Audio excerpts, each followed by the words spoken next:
Hi there everyone, welcome to my channel. So in this video tutorial guys, we will learn how to write a program that will ask the user to give a number, and then the given number will be converted into its cube equivalent using Java programming language. Before we continue, I would like to say thank you so much to all my viewers, silent viewers, and supporters in my channel. Thank you for watching my videos. If you are new with my channel and then you like this video, please hit the like button. Don't forget to share, and please support my channel guys by clicking the subscribe button. So let's begin.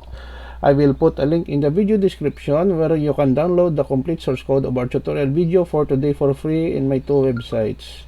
You may click the notification bell so that you will be notified with my newly uploaded video. Okay, so we have here import Java util scanner for input output, public class main, static double, cube underscore number double, val number, return mat pow for conversion, no, for cube, val underscore num comma 3 close. So public static void main, it is the starting now of execution of our Java program. Scanner scan, this is the object that we have created, instantiate for input output here with the library file Java util scanner.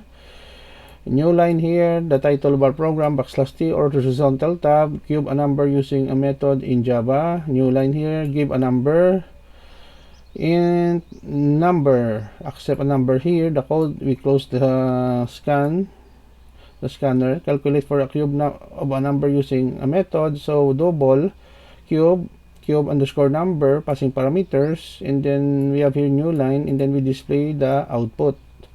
So cube of number plus cube, new line, and then end of program, which informs the user that the program has been ended.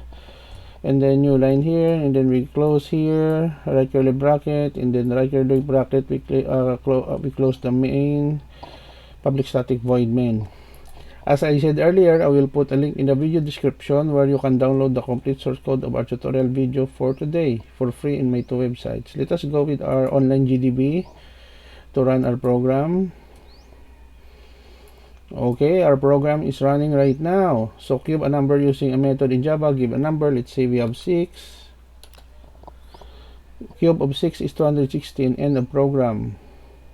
Another example, let's say we have 4. Cube of 4 is 64, end of program. And then last example guys, we have 2. Cube of 2 is 8, and a program. Okay guys, so this is the end of our tutorial video on cube a number using a method in Java. Thank you so much guys for watching. I hope that you have learned something new in this tutorial video.